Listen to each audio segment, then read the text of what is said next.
Hey guys, it's me, Stephanie. I just wanted to give you a quick update.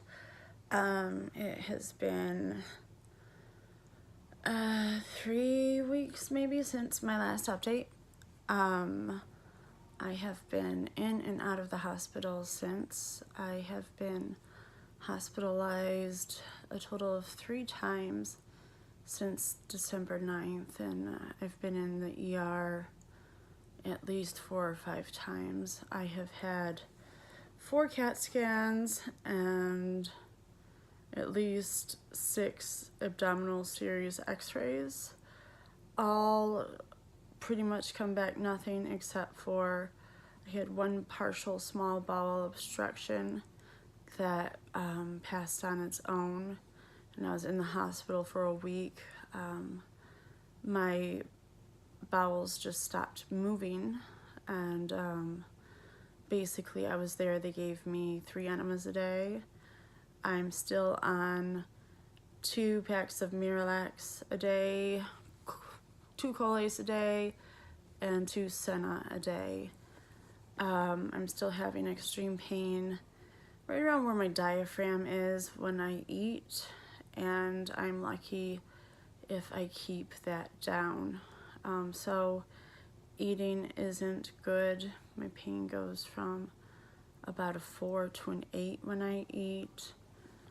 So it's mostly water. I go to the ER for hydration.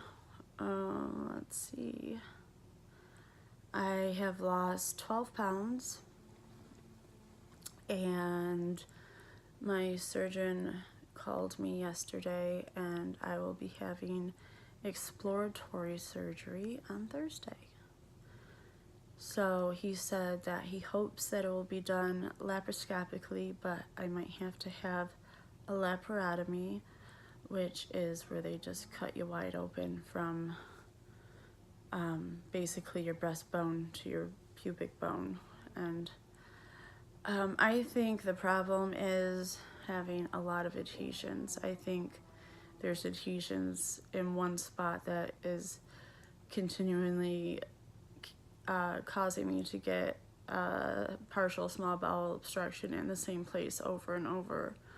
It seems that if I don't keep myself having really loose stools, sorry for the TMI, but like if I don't continue like this extreme bowel regimen of keeping things going, like I step up really fast, and then I start getting pain in my upper right quadrant, and that is,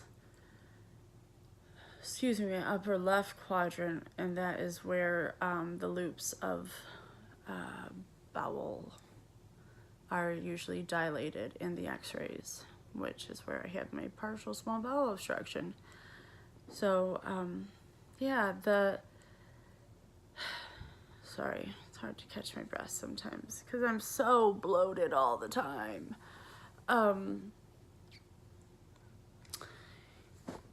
So the good news is that they might be able to, that my surgeon might be able to find and fix it.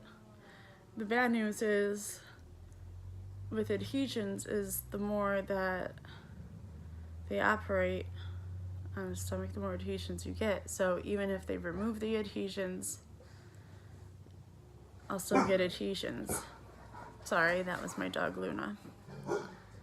She is protecting us from the garbage man.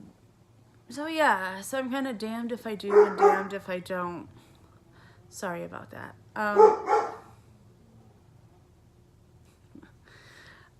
She keeps me company when I'm lying in bed, which I've been doing a lot lately. As for mentally, like the last time I was in the ER, which was, see, today is Tuesday, it was Friday. They wanted to admit me, and like mentally I can't do it. Like I couldn't do it. They wanted me to wait until I could see my GI doctor, which is February 12th, and I was like, I can't. It was January 31st, or it was like February 1st. Like 11 days. Like, they've done all the testing that they were going to do. I've had an EGD or an upper endoscopy, and that was fine. So basically, they're just going to keep me nourished and hydrated and watch me. And there's like nothing you can give for like this kind of abdominal pain. Obviously, they're not going to give opioids, and they're not. One, they wouldn't give them because they wouldn't help this kind of pain, and two, they also cause slowing down of bowel motility. So those would also stop me up. So basically, it's been hell, and I'm so tired. So basically, my surgeon said, you've been suffering enough. We need to find out what's going on. So we're gonna take a peek. Here I am again.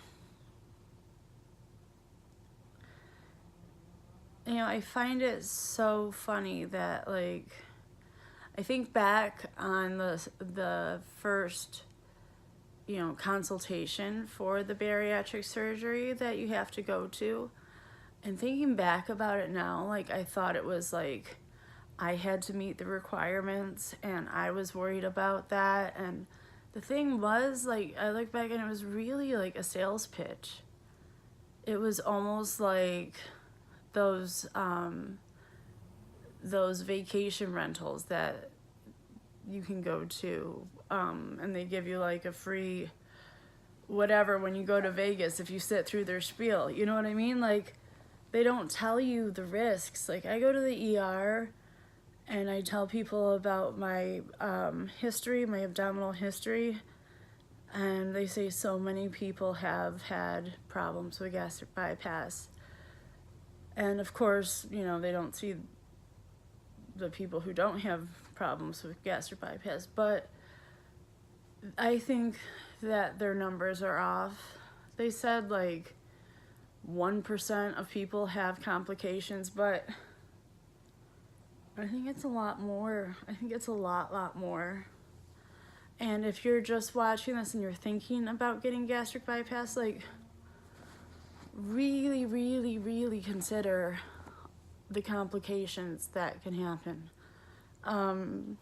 Also, I wanted to do a tooth update. So last fall, when I updated you about all my teeth rotting out, we decided to try and save my teeth.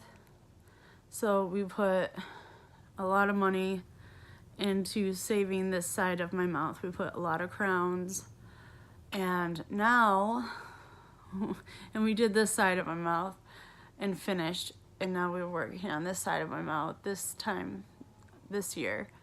Well, now this side of my mouth underneath my crowns is already decaying. So, like, I'm brushing. I am doing everything that I'm supposed to do. Like, I went for my cleaning. The hygienist said, I can tell you're flossing, your gums are in good shape, you know, barely any plaque. It's just that my mouth is so dry all the time that it's just the perfect breeding ground for my teeth to decay. So I lost a tooth in the back in November and had a horrible time healing from that. Dry sockets, and it lasted like 3 weeks. It was terrible. And so there's a tooth with a temporary crown above that, and so I've decided just to have that pulled since it doesn't have a mate on the bottom. And then I have a missing tooth up here that needs an implant, and so I'm going to focus on keeping the teeth in front so I can keep my smile. And yeah, it's just the tooth stuff is never ending. Like, our entire tax refund is going towards my teeth.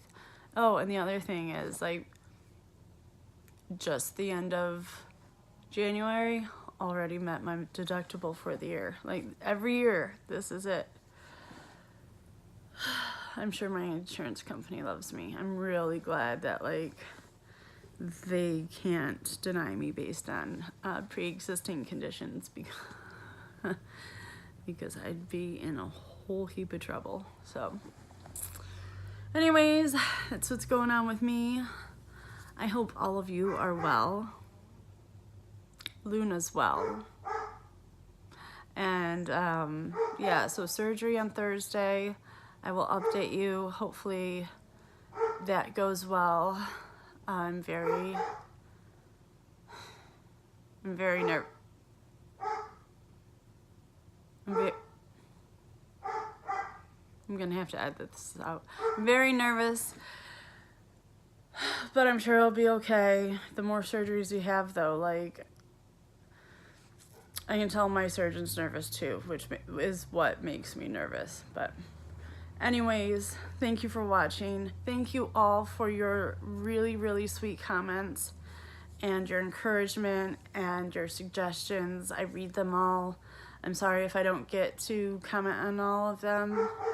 It's not that there's so many that I can't comment. It's just that I don't really use this account so much anymore. So thank you. I love you, and I will talk to you soon. Bye.